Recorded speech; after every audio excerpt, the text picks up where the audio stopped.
I've held babies when their parents couldn't be there when they passed away.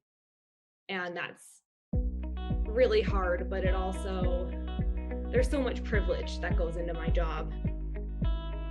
Hello, you're listening to The Rare Life. I'm your host, Madeline Cheney.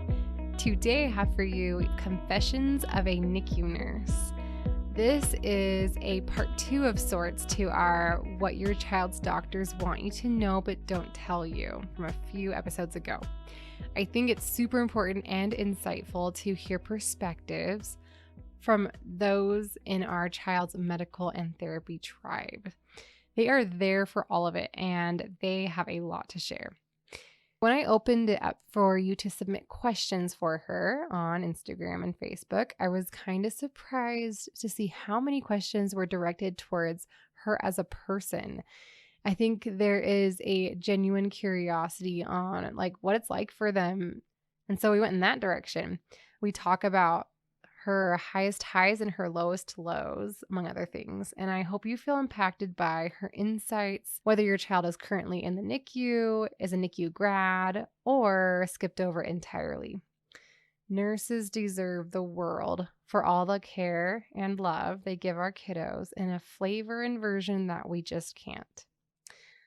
Just a quick disclaimer, the patients that Sam refers to in the episode have given their permission for her to speak about them. I'm super excited to introduce the stellar NICU nurse we get to hear from, but first, we have a new question of the month, and it fits beautifully with these episodes. It is, what do you wish your child's medical team knew? One more time. What do you wish your child's medical team knew?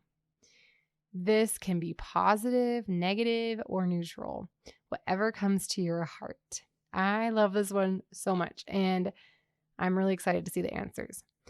As usual, you can submit those answers on the website, therarelifepodcast.com, or on Instagram by following me at _rare_life, where I'll open it up to responses on my stories. Okay, I want to introduce our superstar NICU nurse, Sam Keirsey, who's not just any NICU nurse. So way back in season 1, I interviewed the phenomenal woman who is Carrie Harbath about her experiences with her deafblind daughter, Sloan. And we did an entire episode as a tribute to her medical and therapy team. Well, Sam happens to be the nurse that she lovingly talks about in the episode.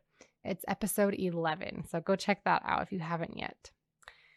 Carrie and Fam and Sam have remained tighter than tight, like hanging out in real life and Sam naming her dog after Sloan kind of tight. This, plus the love and passion Sam has for her calling/occupation as a NICU nurse, made her the perfect fit for this conversation. She even was awarded the coveted Daisy Award given to exceptional NICU nurses. She's currently working towards her doctorate as a neonatal nurse practitioner so she can, quote, take care of everyone's kids. Sam's awesome. You will love her. Sam lives in the Salt Lake City area with her boyfriend, Brandon, 2 dogs, Wrigley and Rosie Lou, and 2 cats, Mo and Poppy. Sam is a lover of hammocks and hiking. Let's dive in. Hi, Sam. Welcome to the show. Thank you so much for having me. Yes, I am so excited to chat. You know, when choosing who to kind of represent NICU nurses and really pediatric nurses in general, I knew you were the one. So anyway, I'm just very excited that it is you specifically that I'm talking to and get to share with my listeners.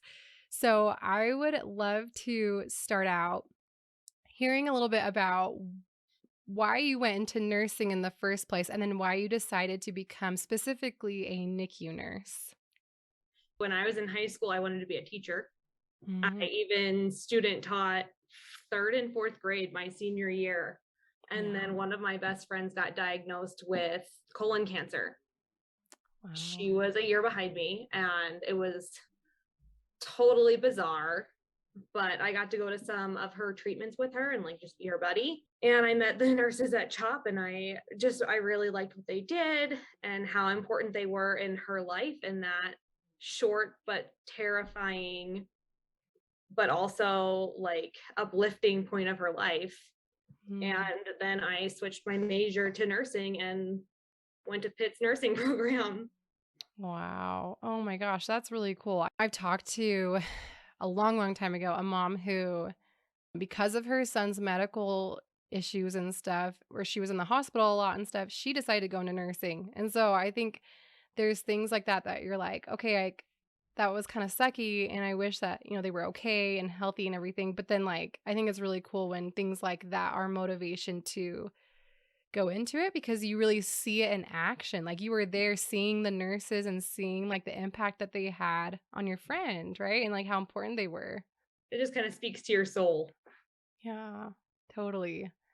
So I want to jump right into story time. Really, I would love for this to be a lot of personal experience. And let's start out with hearing some of the low points. Like, I think we can all see how that your job would be really cool, but also like really hard, right? Like with these sweet little babies that are going through a lot. So, if you think about some of the lowest points in your career, what comes to mind? I think some of my lowest are when we have babies that don't make it, Yeah. but also some of the lowest are just hearing the doctors present families with really hard diagnoses that you know what the outcome probably is going to be, but you also want to root for that family to have as much time and all of that bonding that they can have with their baby. And you want to make them realize that even if they don't have a lot of time, there's still time that they can make count and make really great memories, even if it is in the NICU. Mm. Um, I've held babies when their parents couldn't be there when they passed away. And that's really hard, but it also, there's so much privilege that goes into my job. And I actually think a lot about that now during the pandemic because not so many visitors can come in. Mm. So we've had a lot of mom and dad can come in and but siblings can't come in or grandparents can't come in. And so you are their family through these really tough times. Wow. You know the baby, the parents know the baby, and this extended family wants to know the baby, but they're not going to. And so the Mm. privilege to be there for those parents and to love that baby for them is just like, it's amazing. I have goosebumps talking about it right now. Mm. Oh my goodness. Yeah. And that I think as a parent too, like knowing that, because you can tell specifically when, whether it's the NICU nurse or the doctor or whoever it is, you can tell when they care. Like you can tell when they feel like an extension of the baby's family and loved ones. And I think that makes a world of difference. Like I have a very distinct, several distinct memories of like NICU nurses that I loved and that I felt really comfortable with, like, because you're leaving your baby there. Like there's nothing quite like that, like saying goodbye to your baby and going home for the night or whatever it is. And Right. I think, I have very distinct memories of the nurses I did not trust. And I was like, I don't want to leave him here with her. Like, Right. and then the ones I was like, oh my gosh, I love her. Like, she'll do anything for him. Like a little bit of an extension of me when I can't be there. Hmm. No, I definitely feel that. I've had moms say that it's so hard to walk away at night and not really know what was going to happen. Especially like Yeah. we just got cameras in the NICU and we didn't have those before. And I can't imagine leaving my baby. I think I would 100% be that person that never left the chair if Yeah. I ever had an infant in the NICU. Yeah. Yeah. So, do you have like a specific, I don't know, maybe a couple stories of these low points, but that were also special? Like you mentioned, like it's really hard, but it's also really special. I have a lot actually. I it's hard to sort through honestly. Just Sure. this past year I took care of a family during the pandemic whose little girl didn't make it, and it was kind of like a whirlwind of we're at this point now and we need you to be here. they knew I was going to be back that night. And so we arranged that I would be able to be her nurse. And mom and dad and I all just took turns holding her all night on this crazy ventilator that could ventilate a brick, in all honesty, Mm. just so that we could have time with her. And like the physicians would come in and they check on the family, but they would check on me too when I was holding her, just to know like her parents and I are the only people that ever held her. Mm. And I love that baby so much. And I think about her often. Mm. But there are also times where you're the one that's there holding mom and dad's hand, or you're there holding the parent who can sort through the pain of being there when your baby says goodbye. Yeah. And it's heavy and it's a lot. And sometimes you come home and you're defeated and you're crushed because you know you did everything under the sun.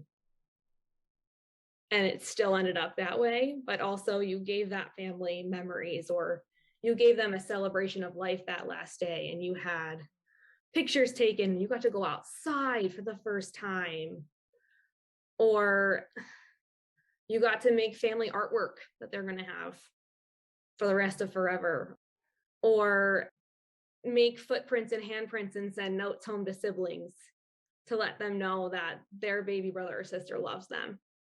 Mm. And that is one of my favorite things to do, and hear back from parents that their siblings knew that they were there.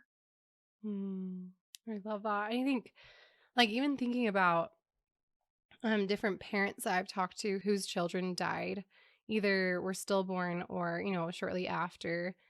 And a lot of them talk about how the hardest part is when, or I don't know. I don't know if there's like a hardest part, but like one of the hardest things is when people are afraid to talk about their babies or try to ignore it, or like, oh, I'll make them sad by saying anything. And like, they just need to move on and that'll make them happy. And that is so painful to have that very real child minimized. Mhm. And I think it's also very traumatic. And so I really love that you are willing to like lean into that and to be like, yeah, we don't know if this baby will make it, or, we think they will and it's really hard, or whatever it is, like to take the time to acknowledge and celebrate and really lean into that baby's humanness and like the realness of them and how special they are, even if it's sad and it causes pain to become attached and to, do these different things that you do for families. It's like an investment. You invest in that baby no matter what the outcome is. And it's a triumphant and amazing feeling when you get to see them walk out those doors, but it's a different kind of feeling when you hold them for the last time and you help the parents say goodbye when they have to go down to the morgue, or you let them know, like, I'm going to be here with her or him until you're ready for me to take them. Or if you need specific things done, then they'll be done. I love that. And how does that affect you? You mentioned a little bit about like you'll come home feeling defeated, but like on a emotional level or like a soul level, how, I guess here's my question. If you picture a version of yourself that maybe went into teaching instead, and then you picture yourself now, how do you feel like the hard and awesome and all in between that you've been through as being in this profession, how do you feel like that has affected you or changed kind of the course of who you've become? I wouldn't change my choice for the world.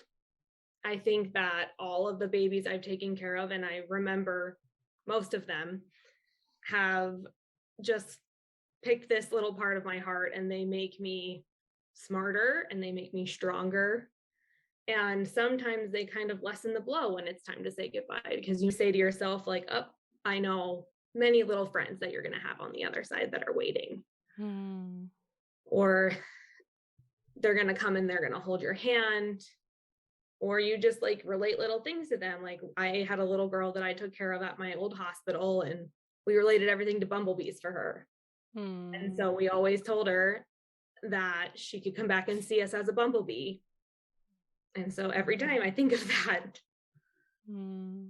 But I mean, I think teaching would have been a good path too, but I think that all of the families and the kids that I have been able to be a part of their lives in nursing has shaped me to be the resilient, compassionate person that I try to be every day.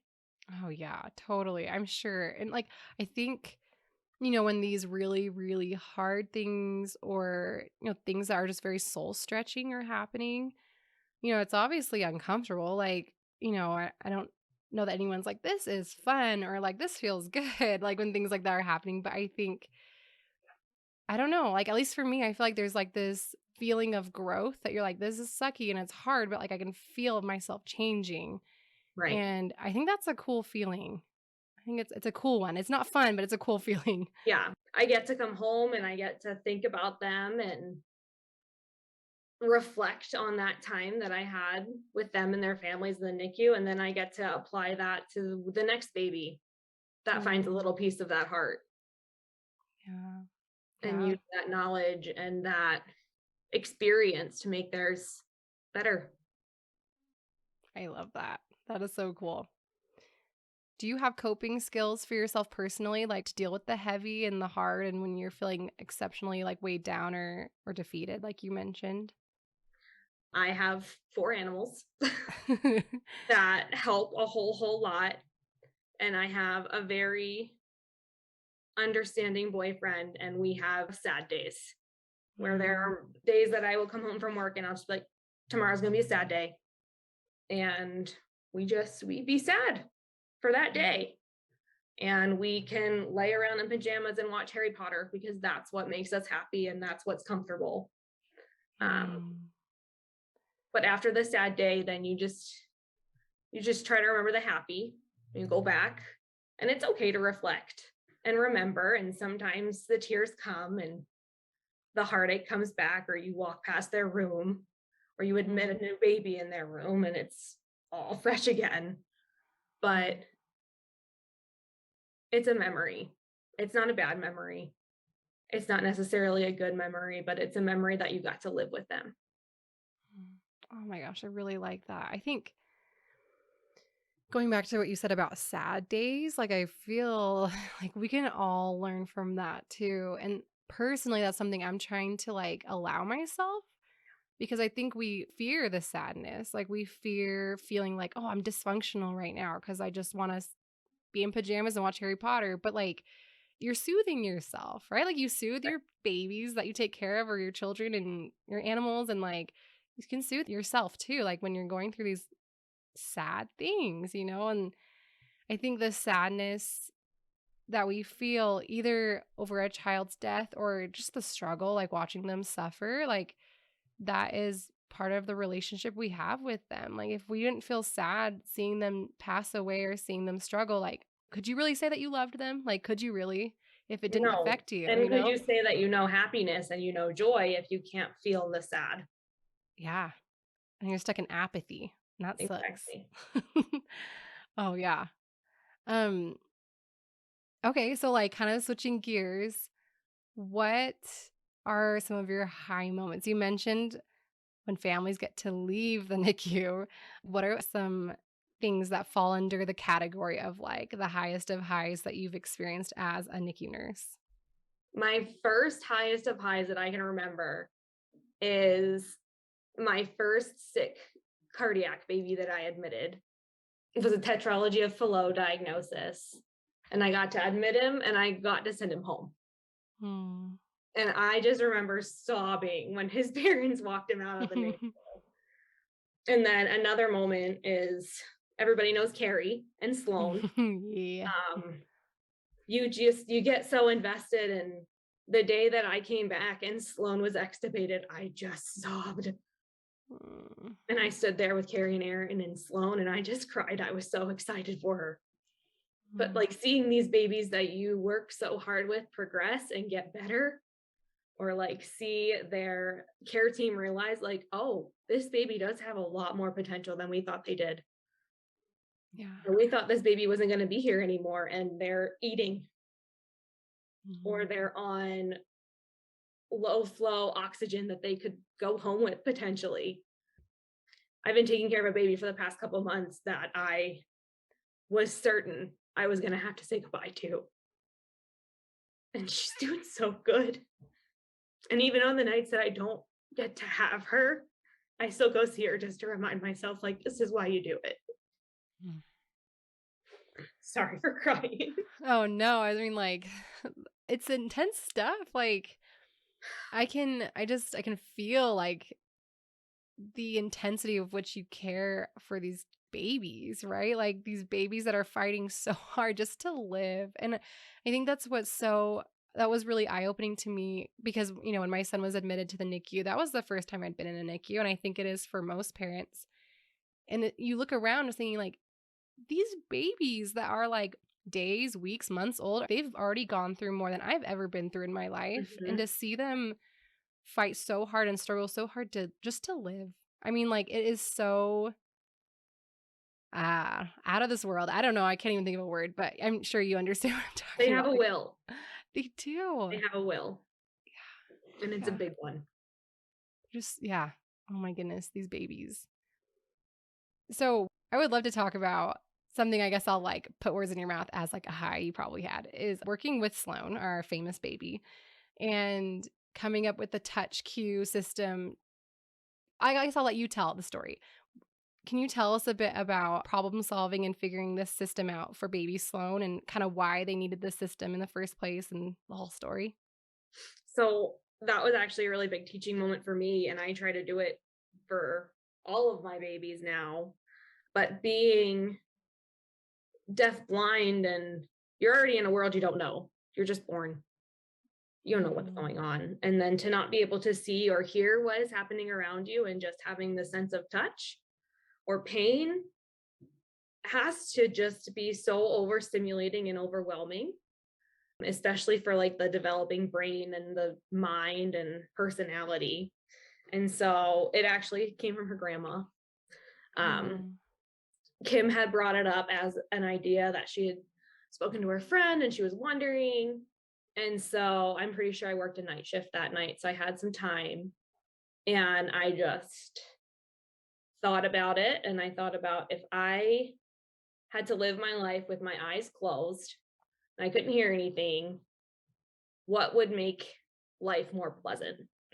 And that would be knowing when someone was around me and Mhm. having like a routine.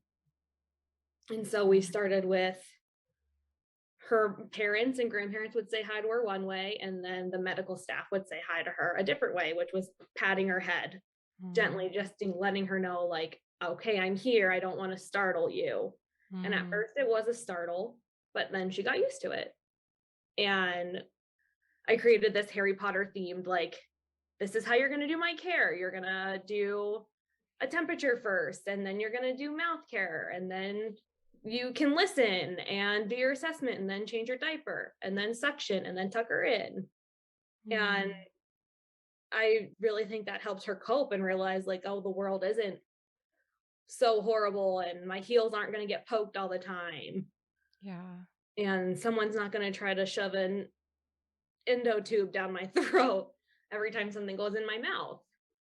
But from working with her, I've been able to apply that to a lot of other babies that have different things going on, or you figure out what makes them comfy and what works for them, and you just kind of capitalize on that. Mhm. Yeah. I think that's like so important. Oh my gosh, I just feel for these babies, right? Like just connected to all these tubes and wires going down their nose and their throat and IVs and just all of it is just what an introduction to the world, right? It's like I promise, like life is not going to be like this forever. And I think like you say being able to make it as comfortable as possible or like as pleasant as possible. I'm sure like for Sloane's parents and then all parents of the babies you care for when you take the time to do that, like that probably means so much to them because I mean there aren't a lot of things you can do. You have a lot of restrictions of what you can do to help them have a pleasant life and Right. first several months and yeah, I think that's so important. And I've learned to keep in the back of my mind of like, don't tuck a baby in on a low note. Like, if they're too tiny, make sure you give them a hand hug before you close up their isolette, or you play with their hair before they go to bed, or I have babies that I read Harry Potter to. And Mm. so after like the big set of care at the beginning of the night, we settle in and we read a chapter of Harry Potter Mm. or play the Beatles. We have a lot of jam sessions. Love that so much. But like Mm. you figure out what calms them and try to remember to do that before they close their eyes. Yeah. I really, really like that. Just adding bits of joy into their lives. And like kind of going back to what we talked about before, like you don't know how long they're going to live. Like you don't know that they'll, graduate from the NICU and go live any other life from what they know there. And so to embrace every moment you have with them and that they have on this earth, whether or not they get to leave the NICU, I think that's like just a very noble aspiration because, in the NICU, like the goal is to keep these babies alive and not a lot of thought is often, at least from like our experience, it didn't seem like a lot of thought was put into, but how can we also give him some joy or some amount of happiness too, on top of everything else. And I think that's a very, very important thing that is probably often overlooked. Do you have any more highs that you want to share? Birthdays. I love birthdays for these babies. They are Mm. just like, not only is it a birthday, but it's such a celebration of all of the things that they've overcome, all of the hospital stays and the intubations and decannulations and all the things. But to see them grow and do things that, I don't know, maybe a doctor said they weren't going to do, Mm. but you had belief and you knew that they had the gumption to do it. Yeah. Or like to see a baby walk that you never really thought were going to get out of their bed ever again. Or to see a baby have the attitude and the sass that babies like Sloan have. That's just the humor. It's so rewarding and fun because you know where they came from and you Mhm. know that fight that they put up to be there. Yeah. And when you speak to birthdays, are you talking about specifically ones in the NICU, or are you talking about like visiting them later after they've been discharged? Both. Mm. We do primaries where parents and nurses can kind of say like, hey, we get along really well. I want this nurse to be my primary nurse. I want her to take care of my baby when they're on, if possible. And I keep in contact with most of my primaries. We Mm. just had a third birthday, Mm. and because of COVID, we couldn't have a birthday party for her. So her parents brought the birthday party to the NICU, and Oh. they sent in food and they decorated our break room and they made a photo montage of her. And it brought so much joy, even to people who didn't even know her, just to see Mm. like good things do happen here. Big things Yes. happen. Yes. Um, Yes. but being able to see the babies outside of the NICU is so, I can't even explain it. It's just the most like euphoric, you did it feeling. Mm. Oh my gosh, I'm sure that is so cool because I'm envisioning like if I were a NICU nurse and like you get the babies and then like the best case scenario is that they're discharged and then you get a new one and then like to never really see them like at home would be really hard, I think. Like to Mhm. not, because that's really the end goal is for them Right. to be happy, thriving at home in whatever that looks for that baby. But I think that's really awesome that you're able to see that. And I think that's a really good idea too for parent listeners right now. Like, do a birthday party, invite the NICU nurse. Cause I think, like, personally, I'd be like, oh, they're too busy, or like, I don't know, maybe I don't care that much. But it's probably safe to assume that they do care. And then, like, They that's do adds care. a lot of motivation to your career, right? Like, Yeah, to see that. Mm. we do care. And then we have to go back to work and we tell everybody, like, guess who turned 3? Or guess who's walking? Or guess who's getting their G tube out? And Mm. the floor is so excited. They're like, oh my gosh, they're that old. They're doing Mm. so well. It just, not only does it bring joy to your specific NICU nurse, but word travels fast and it Mm. brings joy to everybody in the NICU. Yeah, it sounds so contagious, like that excitement of like, they did it, like triumphant, happy child. Right. Or like sometimes there are families that I keep in touch with that also were important to other nurses, but they don't really keep in touch. And they'll be like, do you have any new pictures of this baby? Or do you talk to Mm. mom? And I'm like, oh, let me show you. And their whole night or day or attitude can turn around just by seeing a happy baby at home. Okay, I feel determined. I'm like, I'm gonna track down our favorite nurses. I haven't talked to them since Kimball was discharged, and he's Hmm. 3.5. And I'm like, they need to see that how happy he is because we do owe so much of that to these awesome people that kept him alive. Like, because that's really what's happening. And doctors are awesome; they're needed and stuff. But like, I think a lot of my relationships with medical professionals is with the nurses because they're the ones actually like they're caring for your child on a day-to-day basis. And I'll say like from a parent's perspective, like it's just kind of unreal like to have someone that can step in a way that I can't as a parent, right? Like we don't have the medical training most of us. And so to have people who both love your child and have the know-how do what you can't do for them is just how do you ever thank someone like that? Like how do you ever say thank you enough? But anyway, I'm gonna track them down and I'm gonna I'm gonna show Send them a all the card that pictures. says, I'm 3 and I can Yeah. walk Yeah. and I'm happy. Yeah. Yeah. I feel like that's like what it all comes down to, right? It's like regardless of like really what's happening milestone wise, it's like this child is happy and we love them. They have so much love in their life and thank you, man.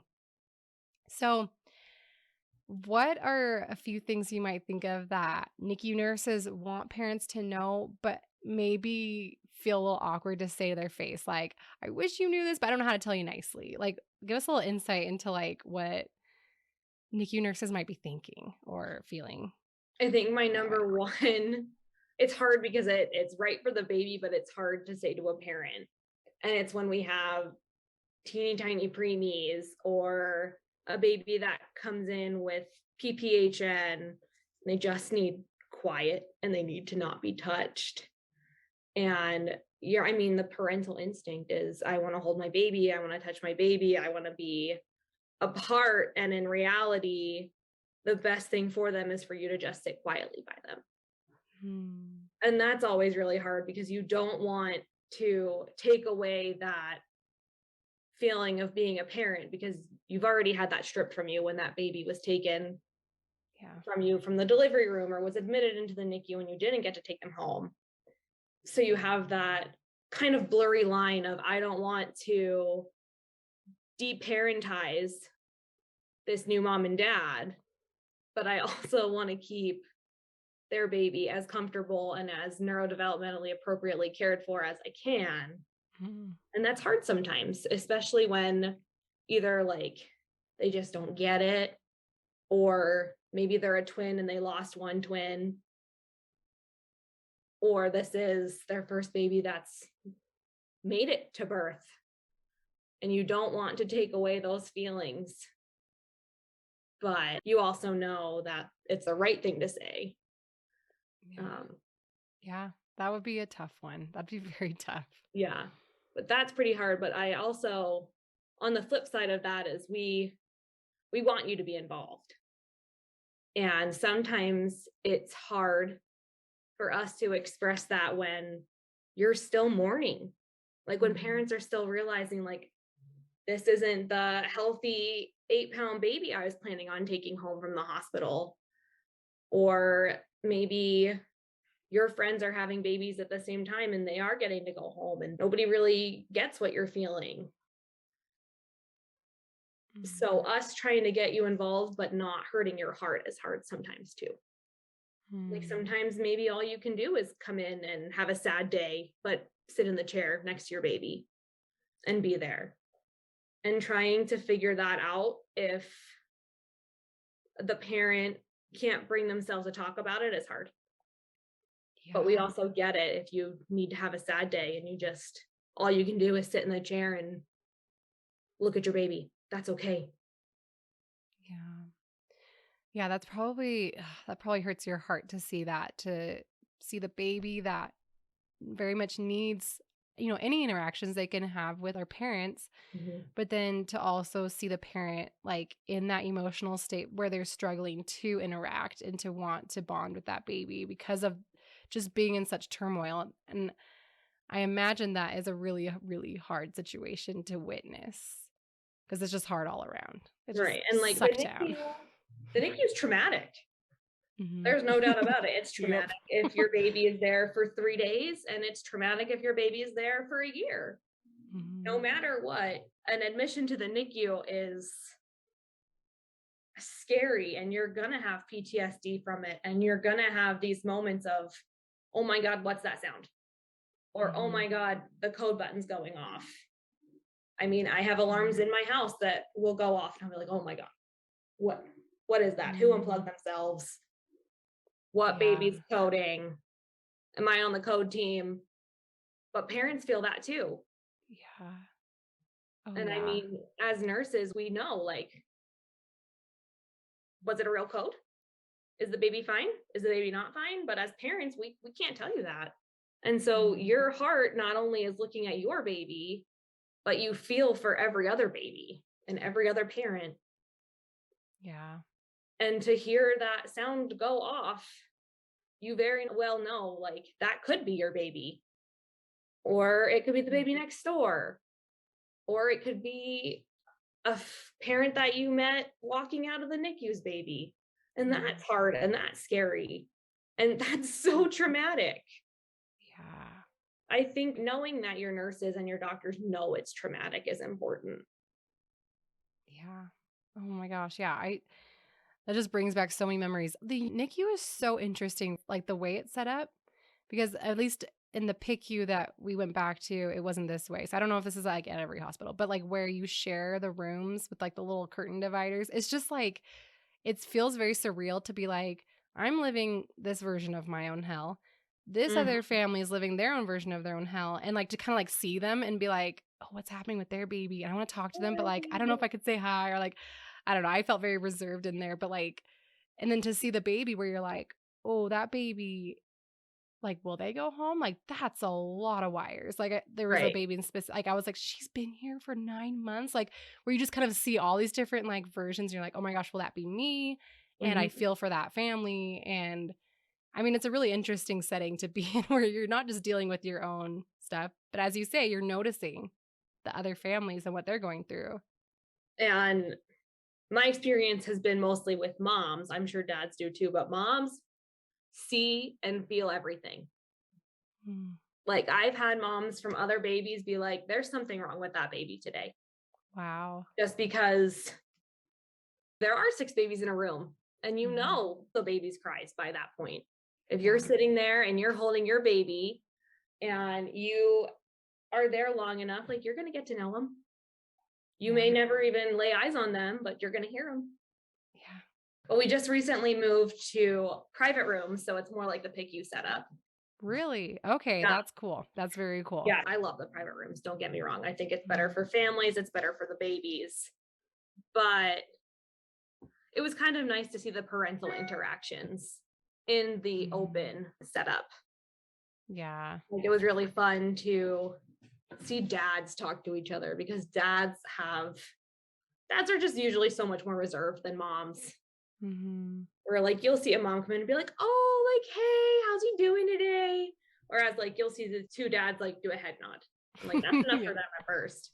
But Yeah. then they're buddies, and they realize, oh, like, they like this football team and I like this football team, and their baby's Mhm. name is this, and I have a girl and he's a boy, and we can joke. And like, we often will pair up babies in the NICU and be like, oh, they're dating.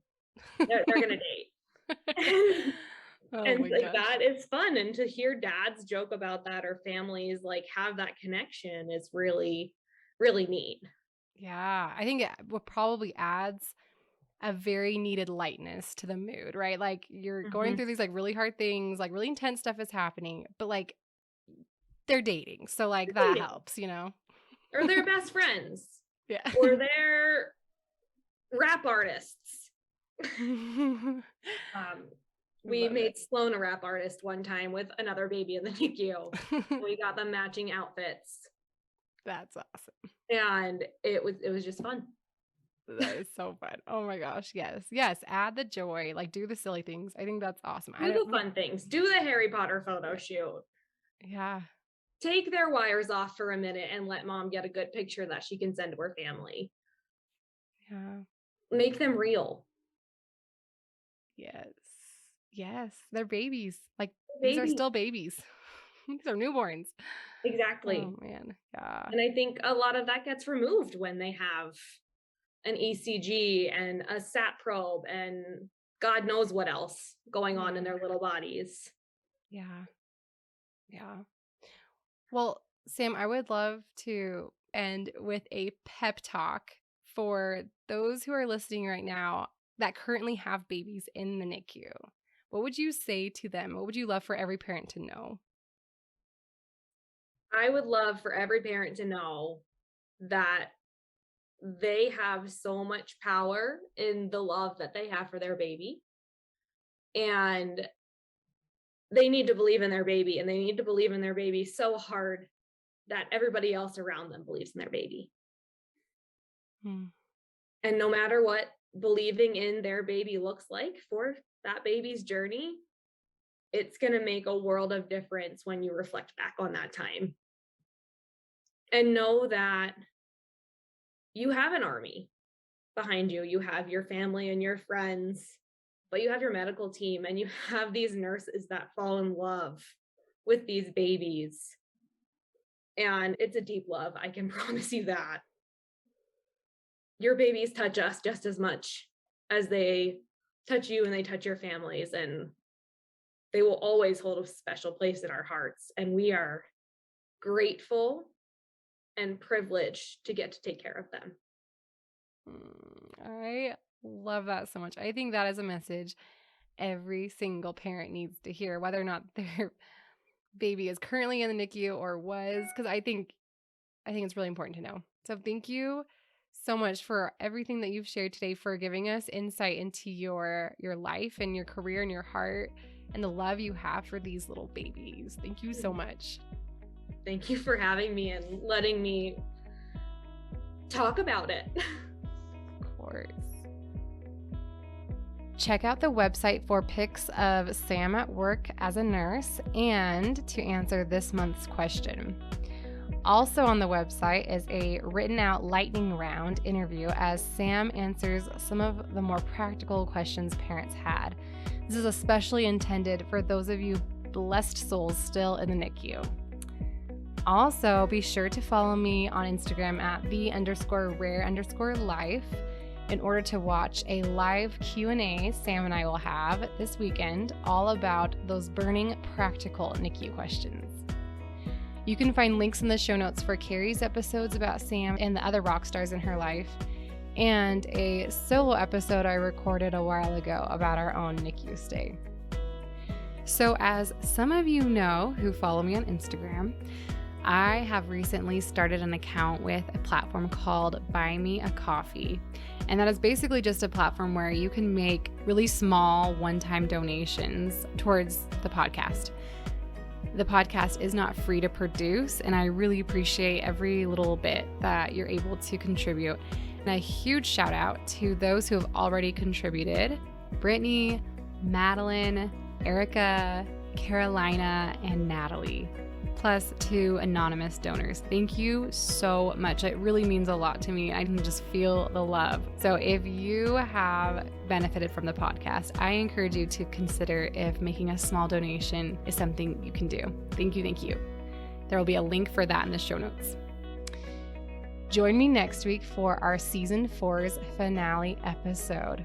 We will hear from 3 listeners as they share which episodes from this season most impacted them, and you'll get a little glimpse into season 5's theme. Finale episodes are always short and sweet. See you then.